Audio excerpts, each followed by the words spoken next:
Hello everybody, how are you all doing? Wow, what a great weekend we are having as City fans. City have just not gone past Norwich, but we have roared back into form. We have come back, sending a message to the entire league, and also making and also we have made ourselves realize that we were really good enough. We were far more good enough than what we displayed at Spurs. We were far more good enough than the pathetic team performance that we put in at Spurs. So this match for me wasn't about how many goals will beat Norwich by, because you look at any app or you look at any score prediction on any platform, and you'll see that everyone are predicting 4-0, 5-0, 6-0, 7-0. I've seen people predicting 8-0 as well. I myself have predicted 6-0. So the thing for me was not about by how much goals will we win, but the thing for me was, will how well will these people play according to Pep's principles? How well will they press? How well will they dominate the ball? How well will this team lay those small traps? We lose the ball, how do we get it back? Against Spurs, we were so lethargic that we allowed Spurs to play through our midfield. Fernandinho was more often than not looking very isolated. So I wanted to see a changes to all of those. I wanted to see who will play at left back and how the person playing at left back will really adapt to what Pep really wants him to do. How will the person playing at left back adapt to the tactical demands of a manager who sometimes might seem insane? So all of that, Cancelo did very well. Kyle Walker was immense, I would say. I would say the coming on of Kyle Walker really made that entire backline believe in itself.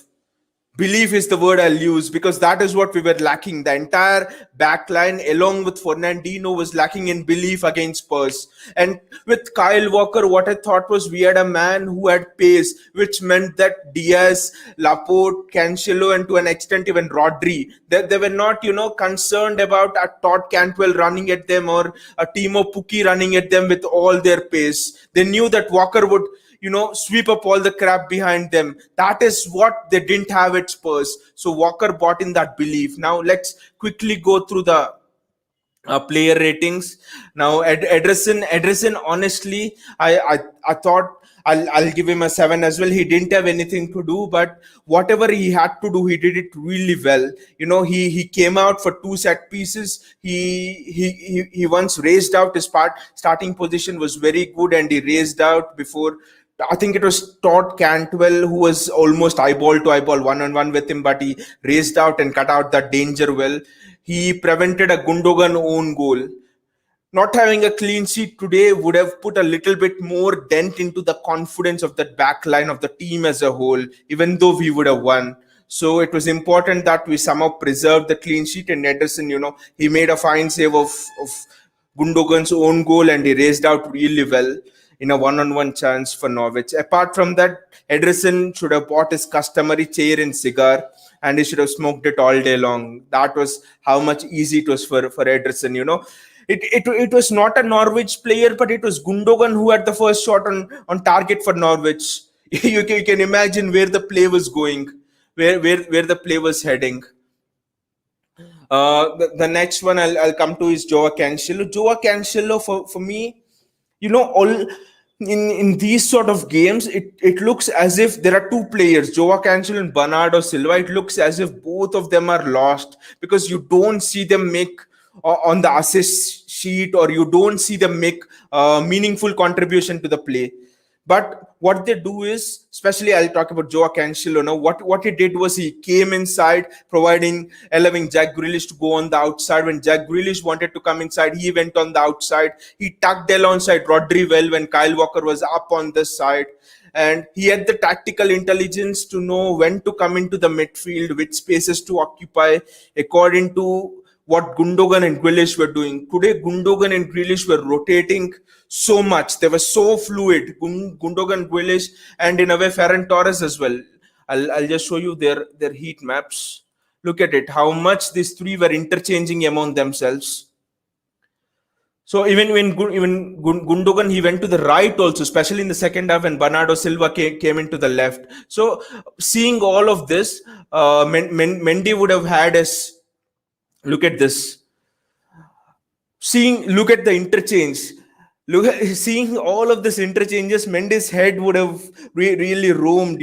This is the level of tactical intelligence. Now I can change the names and put, like I was saying in the halftime as well in our live watch along, I can just interchange the names of all these players, and yet you would think they were the ones who are playing in those positions because they swapped too much.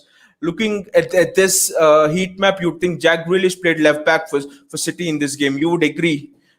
Gundogan played left back, not as much, but he was occupying those positions. So the Joao Cancelo for me has the tactical intelligence to enable Pep to play that fluid system. Why are we not going into the market to get a left back? Now slowly I'm understanding it's because Pep is and City are searching for a left back who has that kind of tactical intelligence which Pep demands it from, for example, which a Joao Cancelo has, which a Zinchenko has, but Zinchenko is a midfielder, so it might be easy for Zinchenko than a good Joao Cancelo or than a natural defender. So let's come to Aymeric Laporte now. Aymeric Laporte, for me, he scored that goal but didn't have much to do. Defended a one-on-one really well with the Norwich player. Apart from that, he didn't have much to do. Played balls to Jack Grealish really well all match long. His creativity was immense. He was really creative, not afraid to come out, pick the situations, when to come out and when to drop back. Ruben Diaz for me again. It's the same as Aymeric Laporte. Defensively, we didn't have much problems. Ruben Diaz had one-on-one chance. Ruben Diaz again, pinged the balls really well, which I thought was lacking in the last match against Spurs. So Ruben Diaz, Aymeric Laporte, not much problems for Ederson, Ruben Diaz, and Aymeric Laporte. The interesting parts were only of Joao Cancelo and Kyle Walker defensively because of the role they performed. One going tucking in and the other coming out and using the width, and when the other uses the width, the other fullback tucks in. That is the interesting one. And look at Walker's heat map, and most of it is the hot region is when it's tucking inside. And Kyle Walker, like I was saying at the beginning of the stream, provided that much needed belief to the entire team that even if a Timo Pukki runs, our Walker is there to catch him. Our Walker is there to hound him, and he'll chase him down, because Walker is one of the fastest still in the Premier League, I think. So if Walker was there, we don't lose that Spurs match. I'll say this. I said this before that Spurs match. I'll say it now as well. If Walker is there, we don't lose that Spurs match. It's just that our back four were petrified of the pace of Lucas Moura and people like that. And if Walker was not there in this match, and he put Mendy on that side and Cancelo on this side, and Norwich, mark my words, would bombard Mendy's side, and we would have conceded an early goal on a transition, and we would be having a different conversation now. So it's Walker who is there. These people are so confident and they have that belief. And you can see the entire front line. You can see their heat maps has just, the entire front line has just shifted up by 2 or 3 inches. So now let's come to Bernardo Silva. Now again, I don't understand. A lot of people will give Bernardo Silva the lowest rating in this match, but Bernardo Silva he is the man of the match. Bernardo Silva is my man of the match. The reason for that is he initiated the way he was commanding the press. He was encouraging players to come on, his teammates to come on and press, come on and hound the Norwich players whenever we lost the ball. So Bernardo Silva for me is the man of the match. And another thing is defensively, he was always tracking down. He was interchanging really well with Gabriel Jesus. Bernardo Silva for me allowed Pep to implement his fundamentals on the pitch today. Those fundamentals were lacking in the previous defeat to Spurs. Bernardo Silva is Pep's mind on the pitch. Bernardo Silva dreams of football as Pep sees it. That's one of the reasons why I was always against us selling Bernardo Silva. Even if how much ever of offer comes, there are certain players. Gundogan is one, Bernardo Silva is another, who sees the game as Pep does. Commanded the press, he helped us lay traps. We were pressing a bit in the game against Spurs, but then we were not pressing them well. We didn't know how to press them. It was a mystery. Lucas Moura, San, everyone were escaping us. Today, Bernardo Silva, he showed where to lay traps. He was the trigger for the press. The ball is here. Yes, now you should press. We were just pressing like headless chickens in that match against Spurs. So Bernardo Silva is my man of the match. Let me know in the comments below who is your man of the match. And now Rodri again had a really simple game. Rodri didn't have much to do. Made those one of two customary fouls. Is learning thing or two about those tactical fouls from Fernandinho, which I'm really happy for. But other than that, Rodri didn't have much to do. Shielded. There's no question of shielding, because Norwich had their first shot on target in the 73rd minute or something. But what I was a bit disappointed with Rodri. In fact, I would give him the lowest rating in all of City's team today, because creatively Rodri didn't offer us as much. Even though the entire Norwich were camped in their own half most of the game, he didn't have that creative switches to Jack Grealish. When through the whole match, Gabriel Jesus and Jack Grealish were almost standing on their own, maintaining that width, box to box. I mean line to line, and Rodri didn't attempt to find them too often. So Rodri, I expect more creativity from him than today. And we have some comments. Suman says Bernardo Silva almost excellent every match. Jesus is brilliant today. Exactly, I agree with you. Bernardo Silva, he goes a bit under the mat because he doesn't do those fancy step overs. He doesn't get those fancy goals, fancy assists and all. But he does what is best at. He is the engine. Whenever you suppose try to go in, whenever you go to buy a car, what do you look at? The color, the features inside the dashboard and everything, and how much is the mileage and everything. You don't open up an engine and look at the mechanics, right? That is what Bernardo Silva is to City. He's an engine. Most people don't even care to look at him. Most people think that he should be gone, we should transfer him and all. But the reality is that without the engine, a car is useless. You even put all the luxurious features. That is what a Bernardo Silva is. He is the engine. He is what makes us tick, and with him we can really achieve anything. Yeah, and another thing about Jesus, will just come to it in the ratings. Now the next player is Ikai Gundogan. Ikai Gundogan again had a quiet game like Bernardo Silva. Look at his heat map. He again switched in that second half. He switched to the right and Bernardo Silva to the left. But Gundogan again did his usual job. He's another player who makes us tick. He was making those runs. He was exchanging really fluidly with Jack Grealish. One thing with Gundogan, he didn't lose the ball. Gundogan today, along with Bernardo Silva in tight spaces, didn't lose the ball. Bernardo Silva, right wing, Gabriel Jesus, cutting inside. Bernardo Silva, two of Norwich players were on Bernardo Silva. Bernardo Silva didn't lose the ball. Ikai Gundogan, hounded by three Norwich players. Gundogan passes the ball, moves the ball forward. He didn't lose the ball at all. So Gundogan, for me, had an exceptional match, just like Bernardo Silva, just did the simple things right.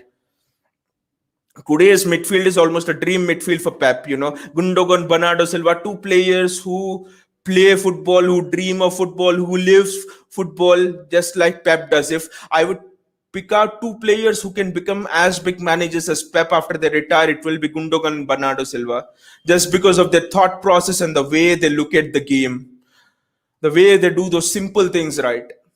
Now let's go for Jack Grealish. Jack Grealish is an interesting one.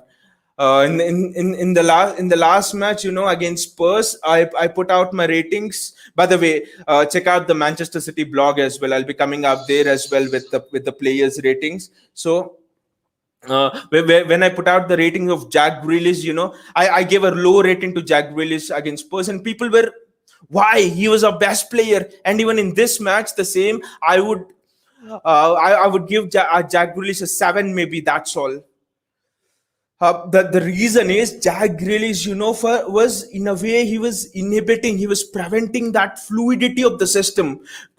There were numerous times I saw Gundogan passing the ball to Jack Grealish, or Bernardo Silva passing the ball to Jack Grealish when Bernardo Silva played on the left hand side, and Jack Grealish holding on to the ball, and Gundogan was trying to play one to give the ball, making a beautiful run into the box. Ferran Torres giving it to Jack Grealish, making a beautiful run into the box. Grealish was holding on to the ball. He was holding on to the ball more than it was necessary.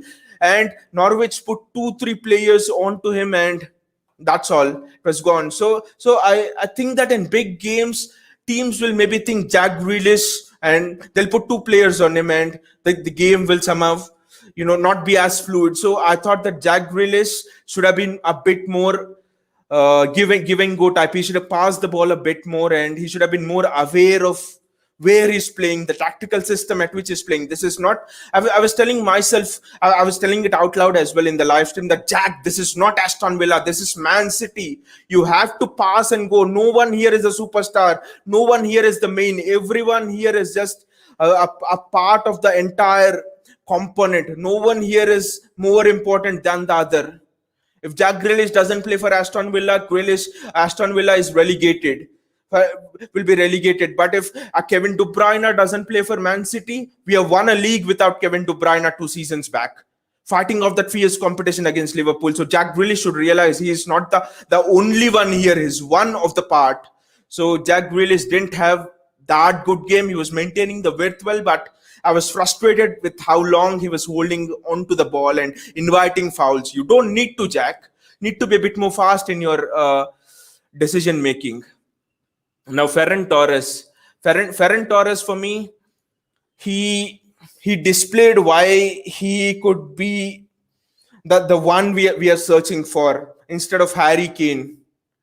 He scored a goal which was disallowed actually by VAR. I don't know why it's disallowed, but it was disallowed. The finish that he did for that goal, and he didn't know that he was offside. They had to check on VAR. So the finish he did for that goal was, Aguero would have been proud of that. That is a finish which you can do only if you have that sense of a striker. You can't teach it at any training ground or anything. You can only finish like that if you have that sense of goal, if you have that mentality right from when you're growing up. So you have that poacher's mentality. That is what Ferran Torres displayed. He worked his socks off. He was pressing really well. He was almost the second layer of the press along after Bernardo Silva. He was always there making runs. Most of the runs were never found. He was always there making those dummy runs. He was making runs across the box, and he provided some great outlets for Gabriel Jesus to flash the ball across. If Jack Grealish scored his first goal, it was because of Ferran Torres. He made the run that took the defender away. So Ferran Torres, for me, I would like to see him in a big game as well. How he performs. Yes, he didn't perform well against Spurs, but the first game he was a bit rusty and stuff. But I would really want to see him in a proper game, and I think Pep will really give him more chances. Gabriel Jesus. Coming to the fans' man of the match, he would be everyone's man of the match. For me, he is the man of the match along with Bernardo Silva. That right-hand side for City was wow. It was immense. Let me put the right-hand side in front of you all. It was just fantastic. All the three of them, the fluidity and all. And Gabriel Jesus today, 2 assists. The clinicalness with which he was flashing the ball across the box. My God, why doesn't he play like that every match? When I was talking about Kane in one of my videos, someone was mentioning to me, you're being disrespectful to Gabriel Jesus. Gabriel Jesus is, yes, he plays for Brazil as a striker, but his best years when he was growing up for Palmeiras and stuff have come on the wing. So why doesn't Pep give him a chance on the wing? He has excellent defensive rate. He doesn't lose the ball much. He's a good dribbler as well, very strong. He stands up to the challenges, is very strong. He has a great engine, running up and down, helping Kyle Walker on that side, and his crossing and stuff, especially on the ground, is excellent. So, and this is the match Pep has really unleashed Gabriel Jesus, I think, after so long. Maybe we have been harsh on him. Maybe striker position isn't what Gabriel Jesus is best at. So this match, for me again, was a match where Gabriel Jesus would be his last match, or it would be the start of a run that would just continue on and on in the side. And Gabriel Jesus, unlike Mendy, took his chance, and Gabriel Jesus, wow, I just hope that he's as clinical, like Suman says, as he was today. And also now Pep Guardiola, I give him all the credit. I give him all the. I would give him a rating of 9 today. I've given him all the credit for experimenting with Gabriel Jesus on the wing. None of the managers of the top clubs who are in the title race, seeing how strong your opponents are, would have played such a front three, a risky front three, playing people out of their positions. Gabriel Jesus, Ferran Torres. So kudos to Pep for that. Kudos to Pep for restoring the fluidity in the team. Kudos to Pep for trusting his principles, and kudos to Pep for trying out Aymeric Laporte. He could have, stuck with Nathan Ake. Nathan Ake is solid defensively, but Aymeric Laporte provides you with that little more creativity. Not as much as John Stones, but almost close to John Stones. So kudos to Pep for taking risks. Kudos to Pep for really, experimenting with the system, with playing Bernardo Silva on the right, on the left, allowing Joao Cancelo to come inside, Kyle Walker on the outside, telling Jack Grealish to maintain the width, and playing Bernardo Silva. Playing Bernardo Silva was another great decision by Pep. The reason is all of the top athletes have been reporting that Bernardo Silva is on a move. City will sell him. And you can look at the mindset of the player. And in that scenario, Pep is calling out Bernardo Silva and telling, you're the commander of my team. You are my mind on the pitch. Go and lead this team. You are my brains on the pitch. And my God, Bernardo Silva has took it with both his hands. So an encouraging, I would not say an encouraging performance, fantastic performance, not because of the scoreline, but because of the fundamentals of how we played, because of how we stuck to Pep's positional play. Pep's positional play was evidently a display today. The way players were interchanging positions. Wow, I haven't seen this even last season. I haven't seen this as much.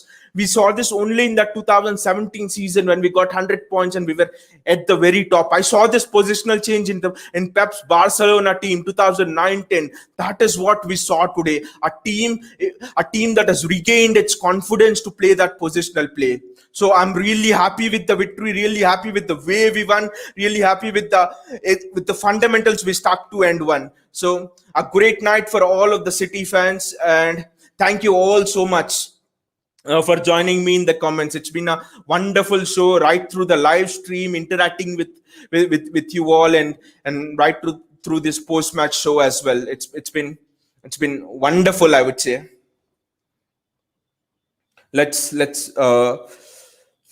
wait for a second or two if someone has any comments and all. But it's been fantastic chatting with you all, and just another word about Cole Palmer. 60 minutes, okay, we were leading 3-0 and stuff, and Pep brings on Cole Palmer when he has other big players sitting there on the bench. So that again tells you how much Pep is really looking to throw the dice. Pep is really looking to take all the risks this season. This season, Pep is going for the quadruple, and all of us City fans, be ready for a roller coaster ride. This season will be one of the most memorable and special seasons in the club's history. We will go for all the trophies this season. Whether we get Harry Kane or whether we do not get Harry Kane, it doesn't matter now. I've got this confidence after seeing this match. I was a bit worried for us after the Spurs match, but I'm really confident now. Whatever it may, we will go for the ultimate thing, all the trophies this season. See you all and have a nice weekend. Enjoy City's victory and take care. Bye.